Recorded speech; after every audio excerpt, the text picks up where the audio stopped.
Acho que movimentos não óbvios que direcionaram muito as minhas decisões, eu acho que sempre na carreira de marketing, o marqueteiro tem que saber ler as tendências e o que acontece na vida das pessoas.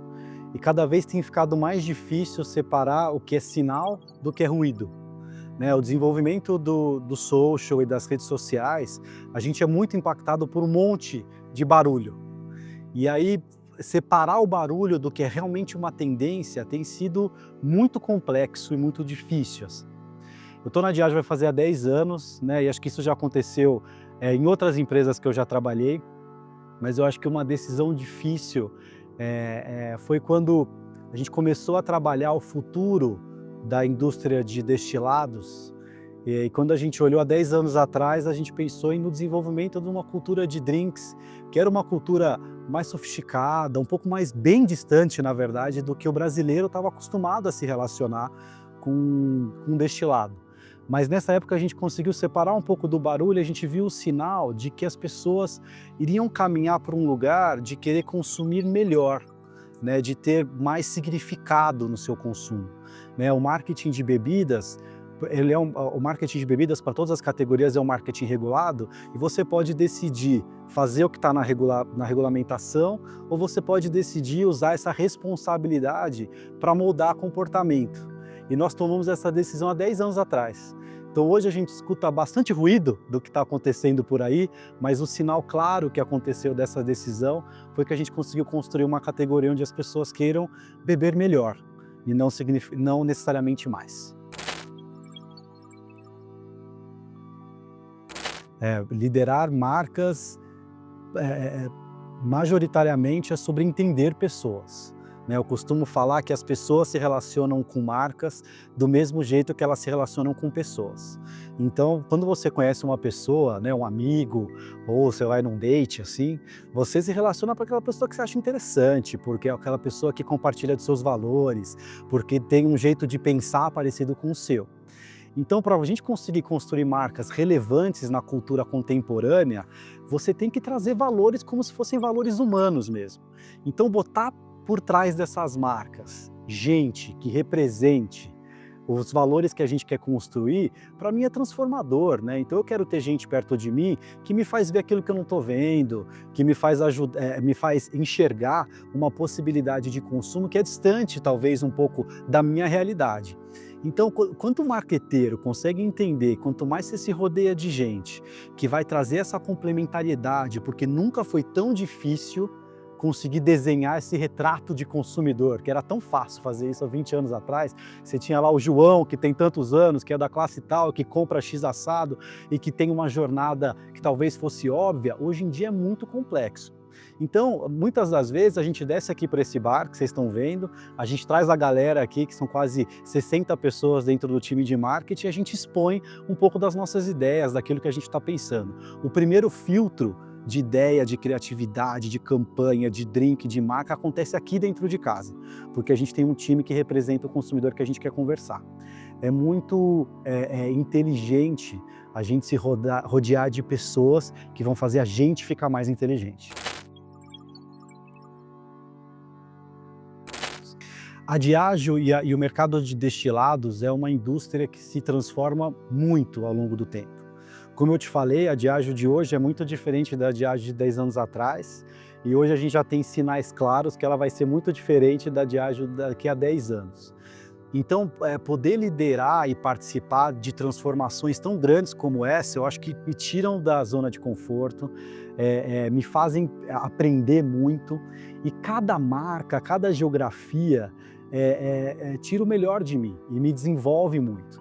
Então, quando eu entrei na Diageo, eu entrei para cuidar da categoria de whisky, que é a principal categoria da Diageo no mundo e a principal categoria da Diageo no Brasil. O Brasil é o segundo maior mercado de whisky da Diageo no mundo, segundo maior mercado de Johnnie Walker no mundo. Então, foi muito interessante participar da construção de uma marca ao longo desses anos, que ela é muito maior do que a categoria de whisky, né? Keep Walking é um dos posicionamentos de marca mais consistentes, a gente está há 25 anos falando de Keep Walking de uma forma muito consistente, é muito maior do que uma garrafa. Ele é um mantra de vida, ele é um propósito que faz as pessoas se movimentarem, que faz com que as pessoas reflitam de quando tem muita gente caminhando para trás, que seja você quem está caminhando para frente. Então isso, eu acho que como marqueteiro, é uma delícia conseguir construir uma marca assim. Depois eu passei pela categoria de quase como se fossem novos negócios, mas é uma categoria mais de luxo. Quando a gente olhou para o gin, a gente falou assim, nossa, talvez tenha alguma coisa aí. Era uma categoria muito pequena, a gente começou a executar o gin tônica em alguns bares de São Paulo, e aí quando a gente trocou era servido num copo como esse, a gente trocou por uma que a gente chama de Copa Glass, começou a trazer um interesse para essa categoria, e as pessoas estavam se sentindo alguém diferente, quando estavam com uma gin tônica na mão. E por 3 anos a gente não investiu em nada de marketing, só em copo.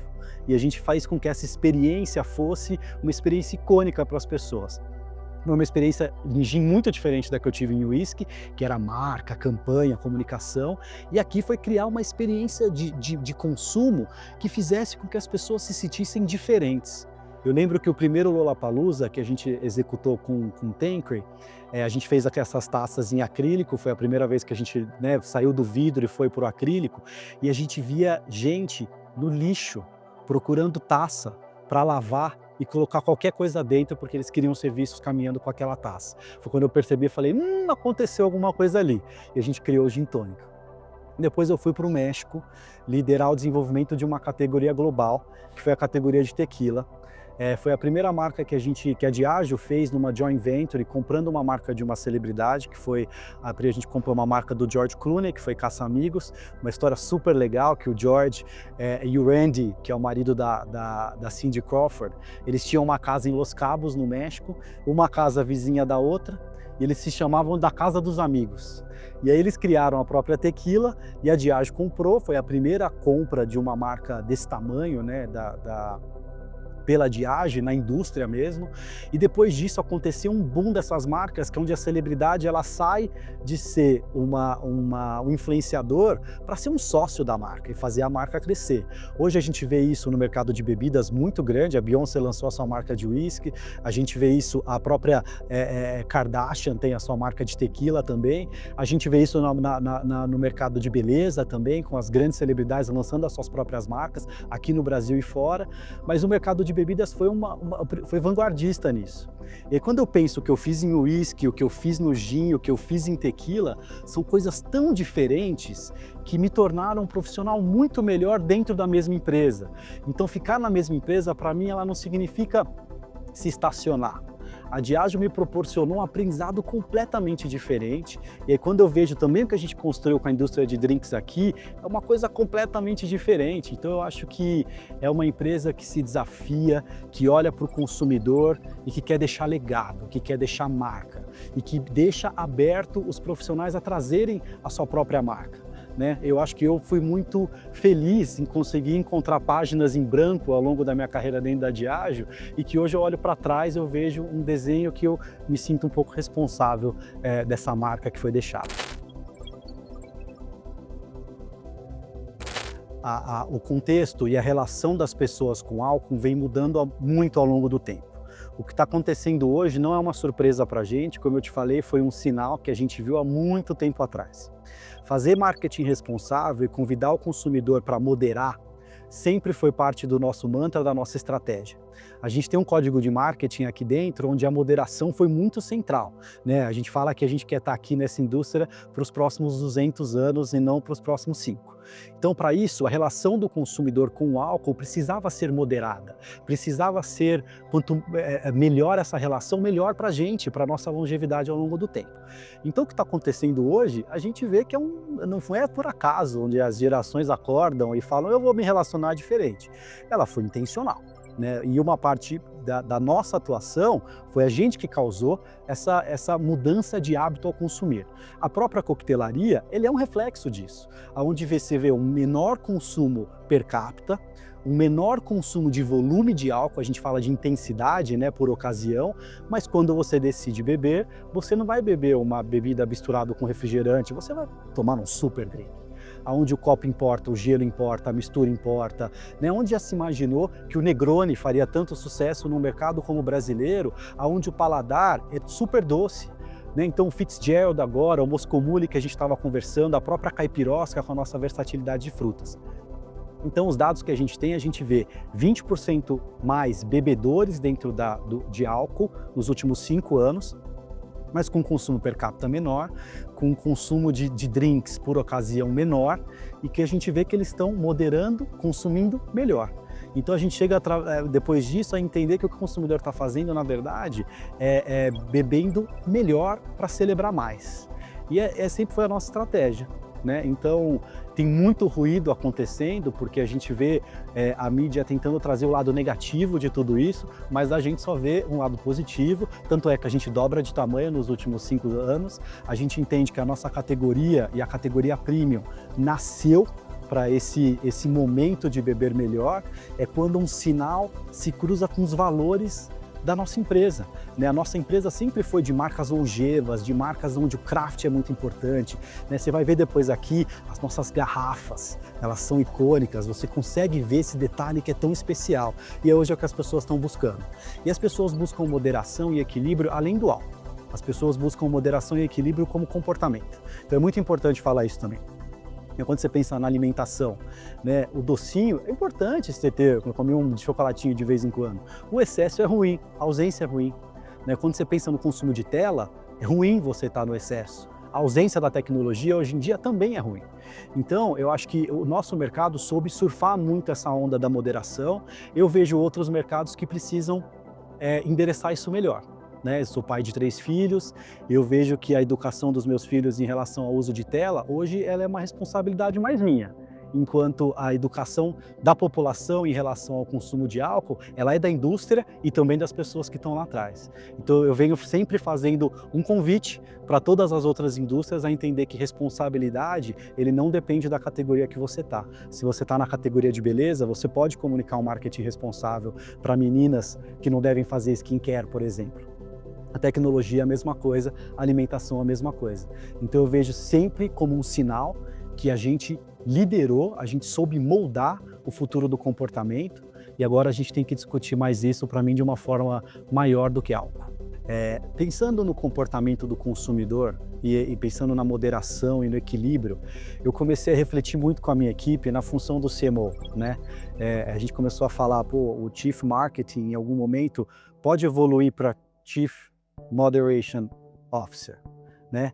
Que é alguém que entende o que está acontecendo nas pessoas como um comportamento que veio para ficar. E quanto mais a gente conseguir abraçar e conseguir entregar valor para as pessoas ao saberem moderar, mais esse estilo que as pessoas vão buscar.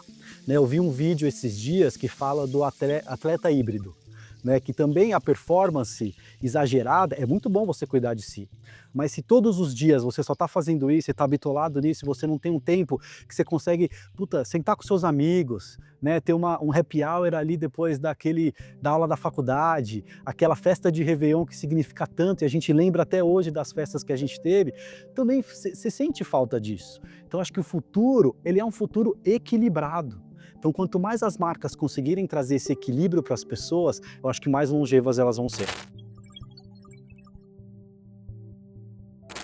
E isso aconteceu de uma forma muito intencional, né? Você tá nesse contexto, talvez fazendo drink na sua casa, porque teve uma trajetória que a gente fez. O marketing de bebidas das nossas marcas, ele é muito pautado em experiência e entretenimento.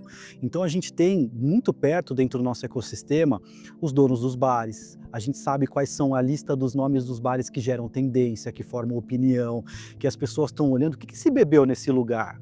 Quem bebeu nesse lugar? E como isso gera um efeito halo que faz com que você queira participar dessa transformação. Então, por isso que eu te contei no negócio do Gin Tônica, no começo a gente executou 500 bares no Brasil, que eram aqueles 500 bares que todos os outros bares olhavam para eles e falavam assim, um dia eu quero ser que nem aquele ali. E a partir do momento que você faz essa estratégia, é uma estratégia de longo prazo, é uma estratégia de consistência, uma estratégia de paciência, né? A gente treinou muito o bartender a fazer um bom gin tônica. A gente sai de uma era onde o chorinho era legal, né? Que você vai pedir um drink de destilado no bar, você coloca um chorinho no gin tônica, ele fica forte, ele não fica equilibrado. Então o drink hoje em dia, ele é um drink que tem que ser a acidez correta, a doçura correta, né? O amargor correto para ter uma boa experiência para o consumidor. De novo, isso não acontece sem intenção. Então aí hoje a gente já vê uma popularização muito maior. A gente já vê os drinks prontos para beber, como uma super tendência de conveniência, onde você tira uma fricção, né, do consumidor. A gente vê uma indústria surgindo. Se você vai para o supermercado hoje, você vai na gôndola de água tônica, ela também mudou dos últimos 10 anos. Hoje você vê a tônica na garrafinha, a tônica na latinha, um monte de lata, a tônica rosa, a tônica com limão. Isso também é um reflexo da mudança da nossa indústria que fez com que a indústria de tônica evoluísse. Para você ver como uma coisa está super conectada com a outra. Isso eu vou te dizer que aconteceu no mercado de álcool como um todo. Isso aconteceu muito no mercado de cerveja, né? Também há 10, 15 anos atrás, o mercado de cerveja era um mercado mais mainstream. Hoje você já vê o efeito de marcas premium ressignificando muito o que é o consumo de cerveja, né? Inclusive o paladar. Eu sou muito grato por marcas de cerveja que escalaram um paladar mais amargo, que também ajudou o brasileiro a entender que o amargor é bom, é uma coisa mais sofisticada, um pouco mais evoluída, mas que você também consegue ter isso em escala. Isso é esse horizonte dessa consistência e do longo prazo. Eu acho que as marcas querem ter sucesso muito rápido, em alguns momentos para fazer a coisa certa, isso demora e você tem que ter consistência, apertar o cinto e caminhar.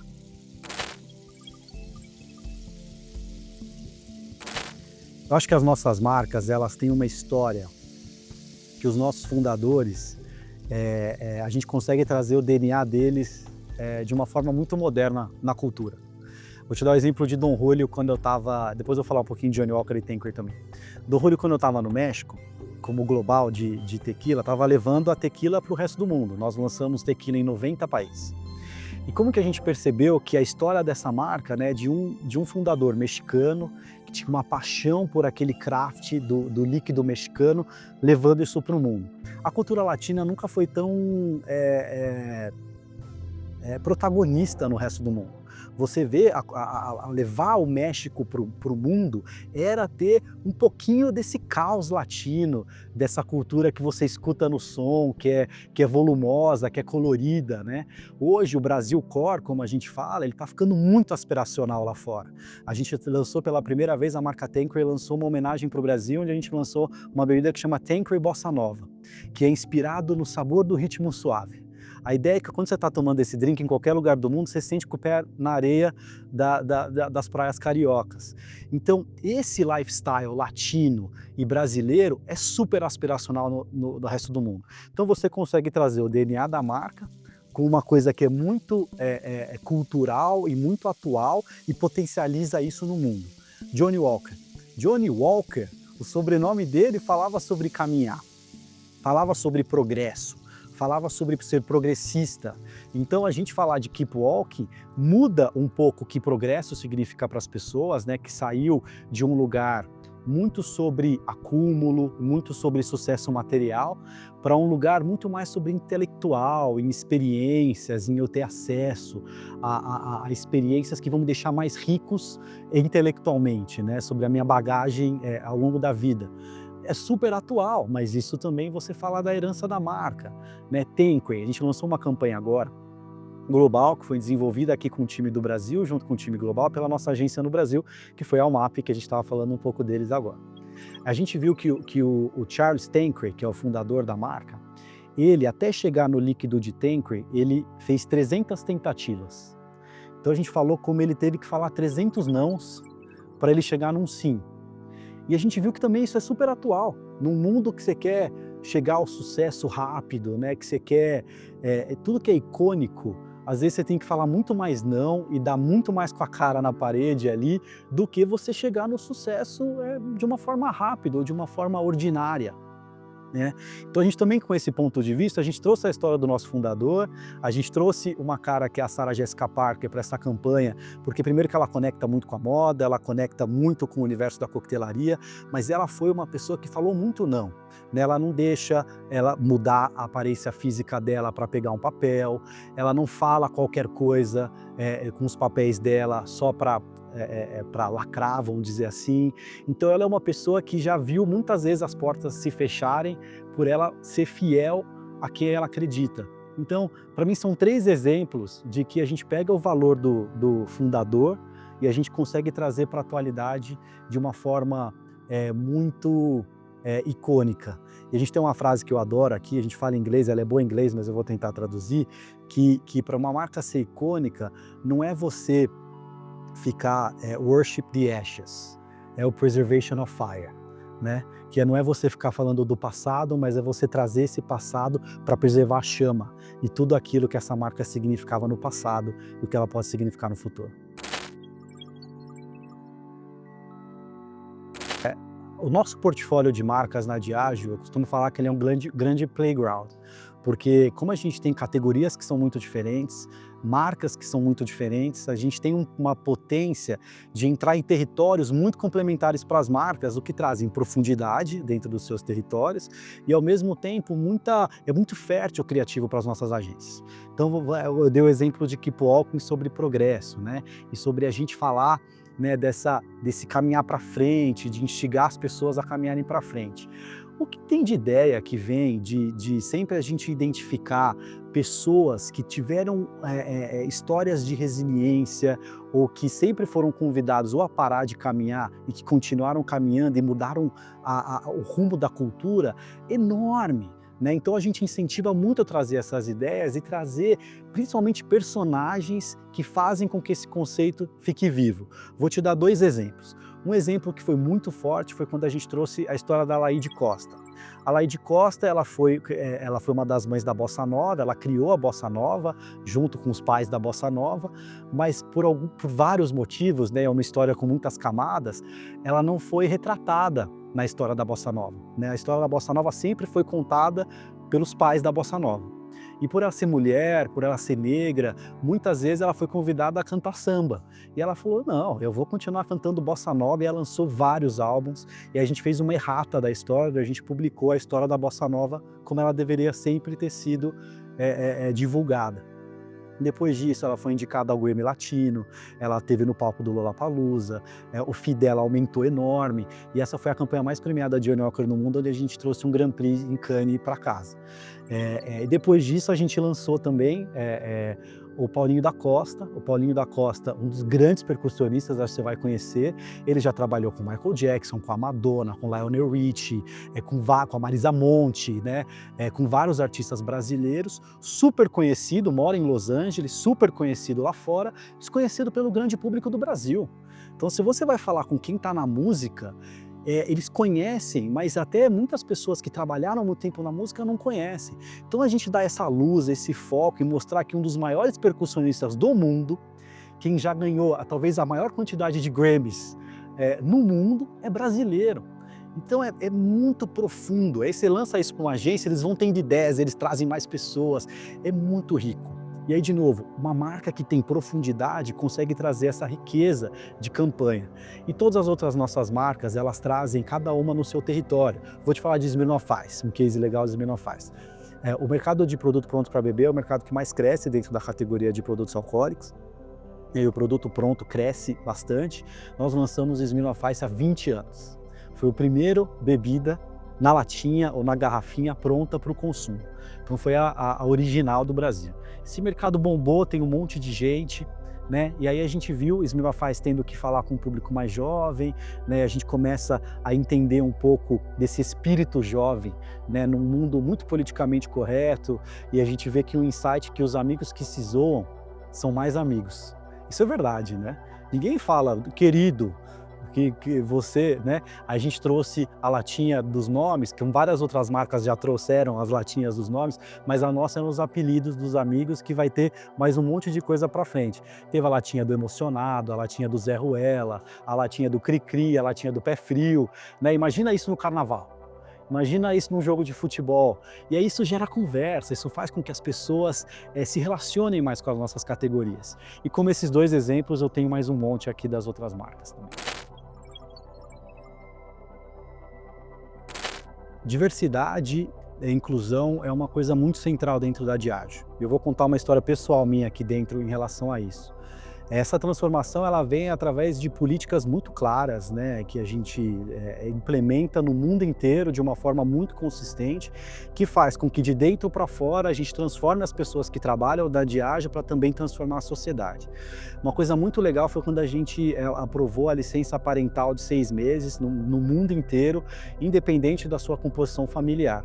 Quando eu estava tendo meu segundo filho, que é o Joaquim, eu fui o primeiro brasileiro executivo a tirar 6 meses de licença paternidade.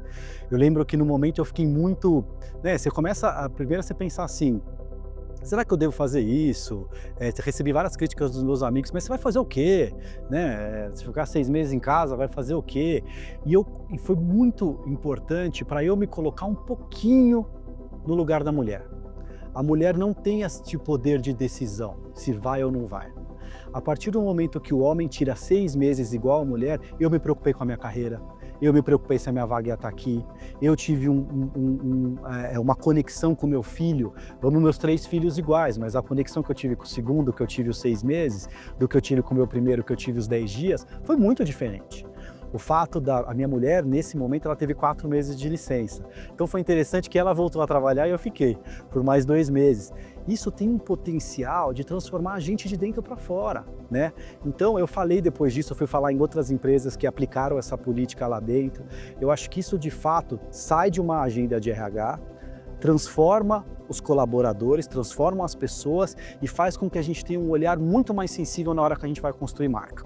Muito mais sensível na hora que a gente vai liderar as nossas equipes. Muito mais sensível na hora como eu tenho que me colocar no meu lugar, onde eu quero que a minha esposa e a minha filha sejam quem elas quiserem ser. E como a gente tem que estar junto dentro dessa jornada, né? E muitas vezes é uma relação de parceria de verdade, onde a gente não reveza, né? A gente de fato divide as coisas. Então, aqui isso é muito importante. Eu acho que por diversas, tudo que está acontecendo no mundo, a gente vê empresas que às vezes caminham para trás um pouco nessas pautas e nesse ponto. A Diageo não vai continuar caminhando para trás, vai caminhar para frente, porque a gente viu que depois que a gente fez isso, a gente conseguiu transformar as nossas marcas, transformar as nossas pessoas e seguir transformando o nosso negócio. Né? Por exemplo, se você coloca no Google o que é um homem de sucesso, muito provavelmente vai vir um homem interno ou fazendo depois que ele fez o triatlon dele. Dificilmente vai vir a figura paterna também. Então a chance disso também transformar o que significa ser homem, né? O que é a masculinidade também de hoje em dia é enorme também. E também tem a potência de transformar, porque ainda o impacto da carreira e da jornada da mulher com a maternidade é muito grande. Se você coloca todo mundo com a mesma régua e partindo do mesmo lugar, aí você começa a olhar para as pessoas e para o desenvolvimento das carreiras da mesma forma. Eu acho que marcas têm que ter um posicionamento muito claro. Eu acredito que você ter uma estratégia, você saber aquilo que essa marca se propõe a fazer e o que ela pode trazer de diferenciador para o consumidor é muito importante. De novo, num mundo onde a gente é inundado por várias ondas do que estão acontecendo, a gente vê muitas marcas surfando as mesmas ondas e fica difícil de entender quem fez o quê ou quem é o quê, né? É a coisa do ruído para o sinal. Então eu acho que marca que não tem um posicionamento claro, que não tem um ponto de vista claro e que não enxerga que os anunciantes têm um lugar de privilégio, né, de saber que a gente pode moldar a cultura, pode moldar comportamento, então que as nossas marcas podem ser muito maiores do que os produtos que a gente vende no final, eu acho que a gente não se coloca no lugar na nossa potência de transformação. Então eu vejo sim um lugar onde você pode vender no curto prazo, mas eu acho que pode ser que você não esteja aqui no longo prazo. Então esse equilíbrio de você se tornar algo único, e hoje único para o consumidor, as pessoas querem propósito, as pessoas querem compartilhar valores. Obviamente que elas querem ter o produto fácil, o produto simples, um produto gostoso, um produto que diz um pouco mais quem eu sou, mas várias marcas podem entregar isso.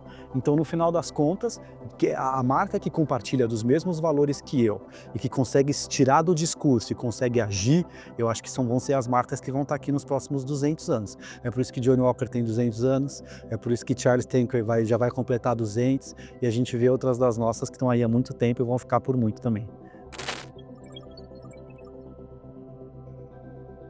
Eu acho que curadoria, experiência, né, você ter uma intenção na forma como o consumidor vai se relacionar com as nossas marcas, isso faz parte do nosso DNA, né? Nós somos uma empresa de bebida premium, a gente é uma empresa que convida o consumidor a elevar a forma como ele socializa, né? E que qualquer produto nosso versus o que o consumidor pode estar consumindo hoje em dia é uma curadoria, é uma elevação, né? Então, a gente entende que é ali que a gente pode agregar valor na vida das pessoas, que esse é o nosso ponto de diferenciação. Se você vai para uma festa de Réveillon e a gente está presente, talvez a sua festa vai ser diferente. Se você está numa festa de carnaval e a gente está presente, talvez o seu carnaval vai ser diferente. Então a gente nasceu de curadoria. O craft e esse atenção, ele faz parte, foi aquela resposta que eu te dei em relação à jornada e à história das nossas marcas. Eu entendo muito que a gente tem que ter um papel, né? Então hoje, por exemplo, vou dar um exemplo, né? Nos grandes festivais de entretenimento, eu vejo um monte de marca lá dentro, mas eu acho que você tem que ter um papel, né? E eu vejo que muitos desses lugares nós temos um papel. A gente tem uma razão para estar ali, que é curar, que é elevar, que é melhorar a forma como as pessoas estão socializando. O Brasil tem uma evolução muito importante no entendimento do hábito das pessoas e na relação das pessoas com as marcas e com as bebidas. Não é à toa que o exemplo que eu te dei de Johnnie Walker, o Brasil hoje é um dos países que tem o maior valor de marca. Onde a marca tem mais equity, quando a gente compara todos os mercados, é o Brasil. Por quê? Porque a gente vem construindo isso maior que a categoria e tudo isso que eu venho te falando. Então a gente meio que vem ensinando um pouco, né, junto com o global, a como construir as marcas que vão passar por esses momentos de volatilidade. O latino-americano a gente está acostumado, né? A gente nasceu na volatilidade e a gente aprendeu. Então a gente tem que se fixar naquilo que a gente se propõe a fazer e ser firme para daquela coisa do balança, mas não cai. Eu vou seguir o meu caminho.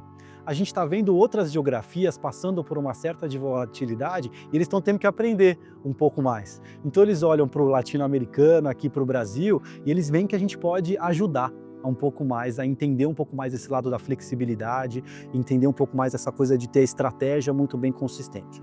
Isso acontece através dos resultados, né? Como a gente falou, né? O Brasil dobra de tamanho nos últimos 5 anos, a gente começa a construir marcas que a gente está no top 3 mercado de todas as nossas principais marcas. Isso faz com que a gente entre dentro de um grupo que a gente chama de comunidades de marca, né, onde as nossas marcas globais chamam os top 2 ou 3 mercados para criarem tudo das marcas globalmente. Então nós estamos em todos eles, o Brasil. O que me dá muito orgulho de ver a minha galera aqui tendo voz, tendo caneta, tendo ponto de vista e criando as marcas no global. Então o global, eu recebi um feedback essa semana que a gente precisa de mais Brasils, assim, ao redor do mundo. Isso me dá muito orgulho. A aba tem um papel fundamental para trazer os anunciantes juntos e entender quais são os grandes temas que a gente tem que trabalhar para seguir evoluindo a nossa indústria e a nossa grande comunidade de anunciantes ao longo do tempo. Eu vejo esse papel do marketing responsável, eu vejo como uma das grandes agendas que nós vamos construir junto dentro da aba. Né, o mercado de bebidas, a gente entende muito disso, a gente vem fazendo isso há muito tempo ao longo dos anos e a gente vê diversas categorias novas que vão surgindo e que precisam passar por esse processo, inclusive de regulamentação, de entender a responsabilidade dentro da comunicação. Então o que eu quero deixar muito de legado junto com os meus colegas da aba é olhar para o marketing responsável de uma forma que vá para todas as categorias e onde a gente construa uma mesa que a gente é bem representado por todas as indústrias para olhar para a responsabilidade da comunicação e a longevidade da nossa indústria. Eu acho que o que mais desafia é um mix de tudo, né? De entender que a liderança ela precisa seguir evoluindo numa liderança mais empática, né? Numa liderança que entende mais das gerações. As novas gerações que a gente vem recebendo têm outras perspectivas e que a gente tem que abraçar, a gente tem que aprender, mas ao mesmo tempo entender que isso é um desafio, né, em como a gente se mantém ágil, em quando a gente se mantém com o nosso radar ligado, mas ao mesmo tempo trazendo um pouco mais do que eles podem agregar e transformar. Eu acho que tem um desafio grande de entender o consumidor. Como eu te disse, é muito difícil hoje, no mundo de hoje, você separar o ruído. Muito difícil. Tanto as fake news e o que sai de ruído de qualquer notícia, a rede social, você tem o lado luz, que a gente consegue ouvir as pessoas de uma forma mais rápida, com volume muito alto, mas você também tem um lado sombra, porque você também dá voz para um monte de gente que acha que sabe de um monte de coisa, mas na verdade precisa entender um pouco mais, né? Então a gente precisa tomar muito cuidado para separar bastante ruído de sinal. Isso vai fazer com que a gente use a tecnologia a nosso favor, né? A gente entende que a tecnologia, para Diageo, sempre a tecnologia vai ser meio. Isso é muito importante. A gente é uma indústria de socialização, a gente é uma indústria de ao vivo. A gente quer as pessoas cada vez mais na rua. Se elas vão beber ou não, pouco importa, né? A gente vai dar as opções e cada vez mais o nosso portfólio vai dar opção para as pessoas socializarem. Mas a gente acha que social é muito importante. Então a tecnologia vem para a gente para ajudar, né, a gente a otimizar, a gente a ser muito mais eficiente, a gente conseguir separar o ruído do que é a opinião, que de fato tem uma tendência por trás, e como a gente lê essa tendência para a gente conseguir endereçar dentro das nossas marcas, né? A gente usa a inteligência artificial, de novo, para potencializar, mas não para tirar a verdade, porque, de novo, a verdade ela é pauta nessa categoria, a gente vai sempre, né, trazer tudo com muita verdade. Então é uma combinação de tudo. Eu não sei se eu respondi, mas assim, o mundo hoje é um grande desafio. Ele é um desafio para você liderar, ele é um desafio para você usar a tecnologia no lugar certo, para você não entender nunca que a tecnologia vai substituir o humano, porque a gente precisa curar o que vem dali. E vai ser cada vez mais difícil separar sinal de ruído. Eu costumo falar que, né, nós somos como eu te falei, dos últimos 10 anos e a transformação que a gente fez até agora, foi muito difícil ler o que está acontecendo agora, a gente leu isso há muito tempo atrás. Hoje em dia, o sinal que a gente está lendo é o ponto do social mesmo, né? A gente fala muito aqui dentro com o time que a gente nunca teve tão distante de quem está perto, e a gente nunca esteve tão perto de quem está longe. Isso para mim como insight, ele é um insight de que não é aquela tendência que eu quero surfar, é aquela tendência que eu quero ter um ponto de vista e muito provavelmente a gente quer ir um pouco contra isso.